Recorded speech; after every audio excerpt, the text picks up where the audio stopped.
And here we go. Show me paint the fence. Strike first. Show me sand the floor. Strike hard. Wax on, wax off. No mercy. That's right, everybody. This is episode 8 of the Creating Geeks, a parenting podcast of great responsibility. And tonight, if you haven't figured it out yet, or today, or whenever you're listening to this, we're going to be talking about the Karate Kid and Cobra Kai. Because just like on our last episode, Muppet Babies, they're actually remaking things from our childhood, so we don't just have to revisit them. So this will be really interesting.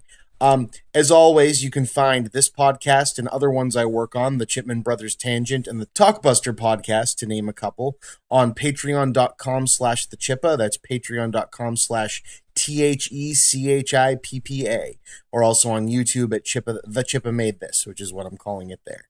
So first off, we'll start with some information about Karate Kid. Karate Kid starred Ralph Macchio as Daniel LaRusso, Noriyuki Pat Morita as Mr. Miyagi, Elizabeth Shue as Allie Mills, Martin Kove as John Kreese, Randy Heller as Lucille LaRusso, and William Zabka as Johnny Lawrence. The Karate Kid is a 1984 American martial arts drama film produced by Jerry Weintraub, directed by John G. Avildsen, and written by Robert Mark Kamen. It is an underdog story in the mold of a previous success with Rocky, which came out in 1976, which was also directed by Avildsen. The film features the Goju Ryo and Goju Kai style of karate.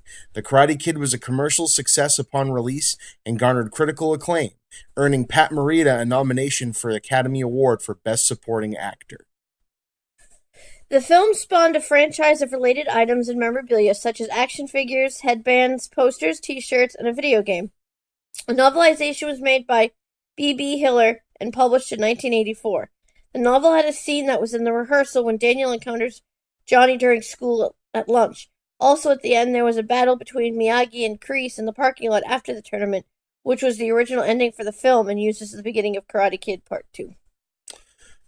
The film has been credited for popularizing karate in the United States. The music video for the song Sweep the Leg by No More Kings was made starring William Zabka, who also directed the video, as a caricature of himself and features references to the Karate Kid, including cameo appearances by Zabka's former Karate Kid co-stars. Kove and Zabka appeared on an episode of Tosh.0 as the original characters for Board Breaker Web Redemption. The skit was inspired by a viral video made by Josh Plotkin, where he talked about accomplishing goals through believing in yourself. The skit spoofed the final fight of the movie. At the end of the skit, Daniel Tosh, dressed as Mr. Miyagi, honks Kove's nose as a reference to Miyagi's action in the scene at the beginning of the Karate Kid Part 3. Karate Kid Part 2. Macchio and Zabka made a guest appearances themselves in How I Met Your Mother episode, The Bro Mitzvah.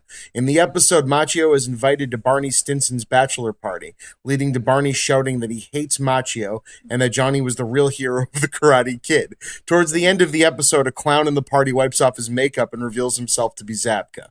In 2015, toy company Funko released new The Karate Kid action figures as part of their Reaction line. The 6-piece line saw 2 versions of Daniel LaRusso, Johnny Lawrence, Mr. Miyagi, John Kreese, and Allie Mills represented in 3.5-inch action figures form.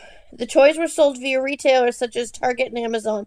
Additionally, Funko has released several of the Karate Kid figures within its popular Funko Pop line. The original 1984 film had 3 sequels, and it launched the career of Macchio, who would turn into a teen idol featured on the covers of magazines such as Tiger Beat. It revitalized the acting career of Morita, previously known mostly for his comedic role as Arnold on Happy Days, who was nominated for Best Supporting Actor Academy Award for his performance as Mr. Miyagi, as previously stated. Morita reprised his role in 3 subsequent sequels. The first sequel was The Karate Kid Part 2. It was a 1986 sequel in which Daniel accompanies Miyagi on a trip back to Okinawa, Japan, where he is reunited with loved ones and is challenged by an old adversary. The Karate Kid Part 3, a 1989 sequel in which Kove reappears as Kreese, seeking revenge on Daniel and Miyagi with the help of allies played by Thomas Ian Griffith and Sean Kahn. The next Karate Kid, a 1994 revamped sequel in which Hilary Swank appears as Mr. Miyagi's new student, Julie Pierce. Which we're not going to mention much more because it has nothing to do with Cobra Kai so far. I wouldn't be surprised if in future seasons if they don't try to work something in from that. Good. That'd be big money that YouTube Red would have to bring up for Hilary Swank, so we'll see. Yeah. There was also a 2010 remake of The Karate Kid starring Jackie Chan and Jaden Smith, which I actually kind of liked. I know that it's kind of looked down on. It is not as good as the original Karate Kid, but Jaden Smith is quite good in it. And I feel that Jackie Chan is kind of inspired as the Miyagi role. The big problem that I had with the movie, I don't know if you remember this, Sarah, was that it's kind of like a vacation video for like China. It's kind of like really talking up China and kind of really talking down the United States. Yeah. Like, it's even produced by the Chinese Tourism Board, and like the opening thing shows a picture of Detroit with like Yes, tires on fire and cars and people homeless in the streets, and it just says America Yeah. at the bottom. And yeah, well, that's kind of true. It was also, kind of a little too much. There's a little bit of other things, but the movie, if you haven't seen it and you're a Karate Kid fan, this will be the last we mention it, because that's not what this particular episode is about, but it's worth checking out. There was also an animated Karate Kid spin-off on NBC in 1989, but it was short-lived. I will say I did see the Hilary Swank one, and it wasn't bad. I don't really remember it, but it wasn't bad. Cobra Kai. On August 4th, 2017, it was announced that a new half-hour dramedy TV series was in development to continue the Karate Kid franchise. The series, titled Cobra Kai, will reunite Ralph Macchio and William Zabka, who reprised their roles as Daniel LaRusso and Johnny Lawrence, respectively. The show was set 34 years after the original film, focusing on Johnny, who is down on his luck and reopens the Cobra Kai dojo on his search for redemption. This puts him at odds with Daniel, who, though successful, is trying to find balance in his life without Mr. Miyagi. Josh Heald wrote the script with John Hurwitz and Hayden Schlossberg, while the latter duo directed most of the series. They also executive produced alongside Macchio and Zabka. The series received an order of 10 episodes for the first season, which debuted on YouTube Red on May 2nd, 2018. Cobra Kai Season 1 was a huge hit, receiving over 20 million views since May 2nd, 2018, when it debuted. A 10-episode Season 2 has been ordered to begin production in the fall of 2018 and premiere in 2019. So next, as always with this podcast, we talk about our initial experience. So Sarah, what was your initial experience with the original Karate Kid? I don't know that I watched it when I was a kid, because in '84 I was like 3. But I feel like I grew up with it. We had action figures. It was one of my sister's favorite movies. So I'm sure I must have watched it and just don't remember. And didn't we watch it in North Reading with friend from Rhode Island? Yeah, we did. Okay, that was the first time that I remember watching it all the way through. Yeah. Okay. So my initial experience, I knew it was in my dad's video rotation, this one and the second one. I didn't know a third one existed till Sarah and I went through them through watching Cobra Kai. The third one's very weird. But my initial experience, I was very young. It was kind of like we talked about earlier. It kind of made karate popular. Like, me and my brother took karate classes for a year because of the Karate Kid. It was everywhere. The way he wore the headband, the karate outfit. Teenage Mutant Ninja Turtles was huge very shortly after this.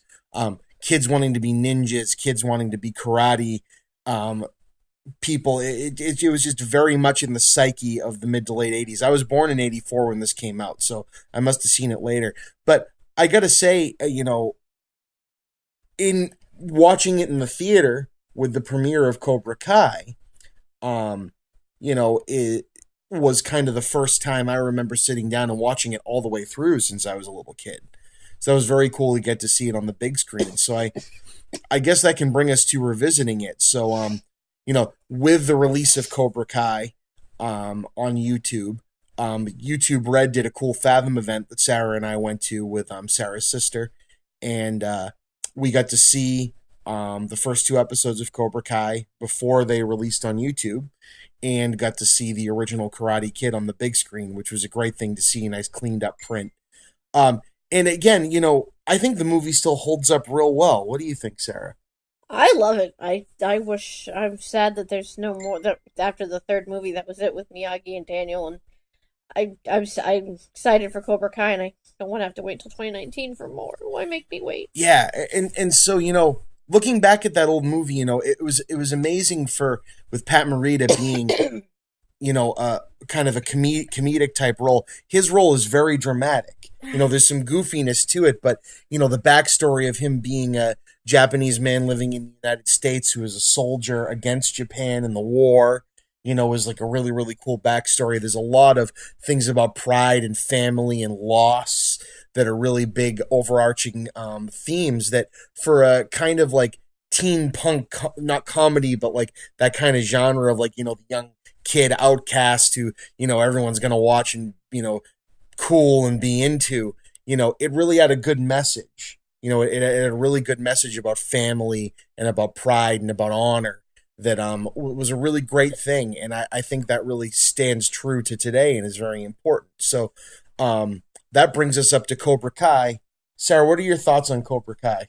I liked it. I thought it was really awesome. Yeah. It's sad that, obviously, because Pat Morita passed away, that he's not in it, but they do, without spoiling too much, do find ways of incorporating him and, tugging at your heartstrings a little. Yeah, so Cobra Kai, when I saw the trailers, I have to admit, the trailers seemed like they were really, really tapping into the fan service button. Just like Star Wars The Force Awakens, the trailers were kind of the same thing. It's like, oh, look at more of this thing you love. It's going to be winks and nods and callbacks to things you love, and it's going to be really cheesy and over the top. And while Cobra Kai does end up having a cheese factor to it, it's a loving type of approach. This doesn't just exist to rehash the Karate Kid. It exists to kind of wink at that and make you look at it and then elevate it. This thing has a lot to say. And I think the stuff they did with William Zabka's character, Johnny, and Daniel, it's not even just a simple role reversal. It's, the original movie, Daniel's the poor guy moving in, and Zabka's family's the rich, entitled folks, and Daniel's the one with more honor because, he has to work for what he has, and Johnny's kind of played like, the kid that has everything, so of course he's just an angry white kid in a karate dojo that takes out his aggression on people. But the complete role reversal of Johnny, working odd jobs and losing his job because of running his mouth, and he ends up poor and down on his luck, and now Machio there, Daniel LaRusso, has a freaking auto body shop and, gives away bonsai trees, as like the callback, and he's almost become, like a caricature of the character from the original movie. Like he's kind of distanced and forgotten, and his daughter doesn't want anything to do with him, so she hangs out with all the rich kids. And all of this might sound like kind of tongue-in-cheek, like it's obvious, but it's really the attention to detail and the acting jobs of both Ralph Macchio and William Zabka that make this show what it is. Everything hits very relevant to today. The whole toxic masculinity of Cobra Kai, kind of not necessarily being painted like completely the bad guy. Like Zabka's character is misunderstood, and actually there's a lot that LaRusso has to learn from him, but they also don't paint it that, oh, but Zabka can just be an angry, aggressive man and make these kids angry and aggressive and he's going to get off. It's not, the Republican dramedy, you know what I mean, or anything like that. It's showing a very gray area between the characters. And, as Sarah and I were talking before we recorded this, age appropriateness, the original Karate Kid, especially the first one, is a kid's movie. It's not a little kid's movie, but it's like a like 9 to 10 to preteen kind of thing. Cobra Kai definitely is something you could watch with your kids, but isn't something that I think kids should really be watching on their own. It's very much PG-13, to more like the topics are very high school, the senior year of high school. Yeah. So there's a lot more sex and drugs and things like that in it. But it's because it's maturing with the people that watch the original movies. This is made for us adults who grew up with the Karate Kid. But I think there's a lot of themes and things you could learn that it'd be great to share with your family. What do you think, Sarah? Yeah. Yeah, you talk too much and I drowned out. But I love you. Yeah, I think it's I really liked it a lot, and I was so excited when I saw they were bringing it back. And like I said, it is kind of odd to see them switching roles and Daniel being, the rich dickhead and Johnny's like down on his luck, and you almost kind of start feeling bad for Johnny, even though he's still kind of a dick at times. But it's interesting. It's interesting to see it from, like, it being more about him. Yeah, the show is definitely Johnny Lawrence's show. Like, LaRusso is there, but LaRusso doesn't really have something to learn. It's Lawrence is He's the getting one. there. He's starting to. Yeah, he's starting to learn because it's very interesting. Now, what do you think about the callbacks to the original that they do during it? I hope they do more Miyagi. I like the ones they do.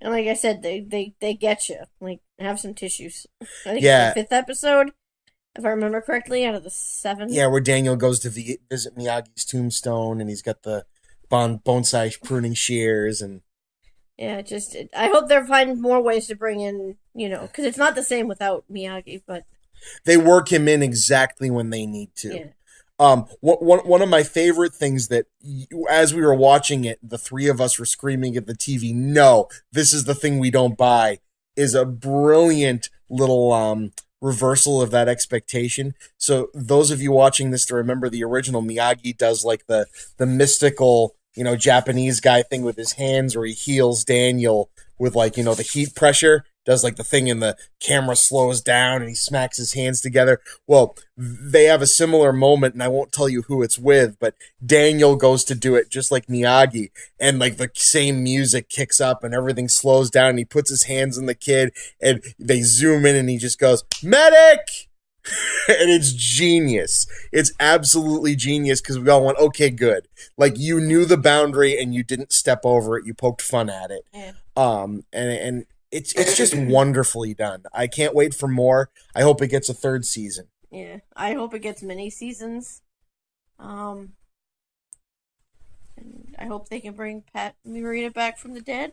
But they can't. I know. Closer. Comfortable. I don't know. I feel like I had a lot more to say. I'm excited that they thought to bring this back. I don't know what made them think to. I'd like to look into that because it's always interesting to me when you see what they bring back from our childhoods. You're like, wonder why they brought that back. I'm wondering if it was that video that we mentioned that Zabka did. Maybe. He was in that music video, and I think Machio showed up for a cameo in it, and it might have been Machio's Dancing with the Stars kick. That's true. You know what I mean? That might have reignited a little bit of love. Ralph Macchio hasn't had the most high-reaching career in the world. He kind of jumped into the TV movie and Lifetime movie land kind of after he was a teen idol. So it's good to see him back doing this. The whole supporting cast in this are great. The young kids specifically are playing children. Yeah. They're children playing high school kids, and It works really well. It doesn't have that American Pie or Animal House problem where the guy's like 32. But Ralph Macchio still looks like he's like 12. Yeah, Macchio now he looks like he's 20. Yeah, he doesn't age. He just kind of looks like his skin's gotten a little looser. That's about it. But he doesn't look his age. Now Zabka, on the other hand, does, but he looks badass. He looks badass. But he still looks good. Like, I wouldn't think he was in his 50s either. But I think they did a good job, with this, making it just similar enough, with the things that like Daniel does that like Miyagi did with his own Daniel-san. And kind of the same thing with Johnny Lawrence. You see him fighting his demons. Am I going to be the same sensei that I had? I want to be better than that, but I'm going to slip. It's just really cool to see. Yeah, it doesn't necessarily go in the direction you expect, and even when it does it well. That this isn't... Well, everything's a cash grab. I mean, you wouldn't bring it back if it's not, but it doesn't feel like that. It feels authentic. The look of it looks like a Karate Kid movie. The music sounds like a Karate Kid movie. I'm surprised that they haven't brought out any merchandise. Have they not? Not that I've seen. I mean, maybe we have to go back to ThinkGeek, but I haven't seen much of anything. I mean, there's the stuff that you could always get on it. Side note, that's what I'm going to get on Amazon. I'm going to get a wax on, wax off t-shirt. Anyways. Sand the floor, paint the fence. Side note. But, like, I haven't really seen, other than the stuff that's always been around, because Karate Kid, I haven't seen anything more focused towards the new show. Maybe once the 2nd season comes out. Yeah, that's probably You know right. me and my merch. Well, again, that's the weird thing, right? We're into new territory here with the revisiting of things. YouTube now makes TV shows, so who knows like what their business model is? Netflix merchandises the crap out of everything. Yeah, side They note, Netflix, buy this off YouTube Red. YouTube Red is dumb. You think so? There's nothing else. Everyone said there's nothing else on it. Well, that's because so for those of you reading this that feel the same way as my wife and listening to this that feel the same way as my wife, YouTube Red is a music app. They're moving into but the idea is YouTube is starting to become like a music sharing, music streaming. This is a show. I tapped 1 second. Before you cut into this, I want to do the Sophistigeek thing. Oh yeah. So speaking of merch, we're gonna go off topic before we end. But speaking of merch brought this to my mind here. I am a huge Gilmore Girls fan, and I get a monthly subscription box called Stars Hollow Monthly, and it's from this company called Sophistigeek. And they are launching an Indiegogo campaign to fund a new store front so that they can have 24-hour live shopping. She was doing Peggy that owns it, who is absolutely amazing and is going to be the reason I get divorced because all the cool stuff she ends up getting that's Stars Hollow related that I have to buy that then Chris gets mad at me for buying. If she starts a Ghostbusters box, then I'm all set. They had a one-time Stranger Things one. That's awesome. So she had done for the month of May. You signed up for a time, like between like 7 and 9 at night, or 2 and 4 in the afternoon, and she just went down a list, and you got to shop live in the warehouse. She'd walk around because she did one called Lit Cube. She's stopping that one, but she's doing some other stuff. So there's all kinds of geek stuff. Like she had Stranger Things and a lot of like literary because she's a writer. So all kinds of cool geek fandom stuff, and she's always looking for more, and she's starting to bring in like apparel and all this cool stuff. Like I said, she's gonna make me go broke and divorced. No. So that live thing went off so well, but it was so stressful for her to do on her own for hours on weekends that she wants to get a bigger warehouse and make it virtual. I'm not 100% sure how it's going to work. It's explained better on the Indiegogo campaign. So go and support this because, like I said, Peggy Sue is amazing and she gets amazing stuff, and they're always doing different boxes. Like there's a Stars Hollow book club one that's a few items related to books that one of the main characters in Gilmore Girls reads. Every so often they do some other monthly box stuff, but it's Sophistigeek, SOPHI. No, help me spell. SOPHIT IGEEK. Sophistigeek. I don't think that's right. So that's how it's spelled. And Indiegogo, so just go to Indiegogo and search Sophistigeek and it'll come up. Donate. There's all kinds of cool backer rewards for backing. There's also, if you are a small business listening to this and you want to get your business out there to her, she has some business backing things you can do. And I think she's doing like a swag bag, and you can get some of your business merch in the swag bag. But it is really cool, and I told her I would pimp the crap out of this for her because I want to see this happen because this woman is amazing, and she's had some ups and downs with some stuff. So help back her Indiegogo thing. I think it ends in another couple of days, the beginning of July, I think.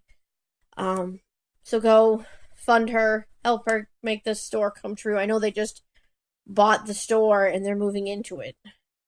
So now she can afford the store and all kinds of cool merch. So, and as of this recording, our son is due in 5 weeks. July 20th, guys. Almost exactly a month. So, there'll be 2 reasons why we want to do this podcast, not just the one.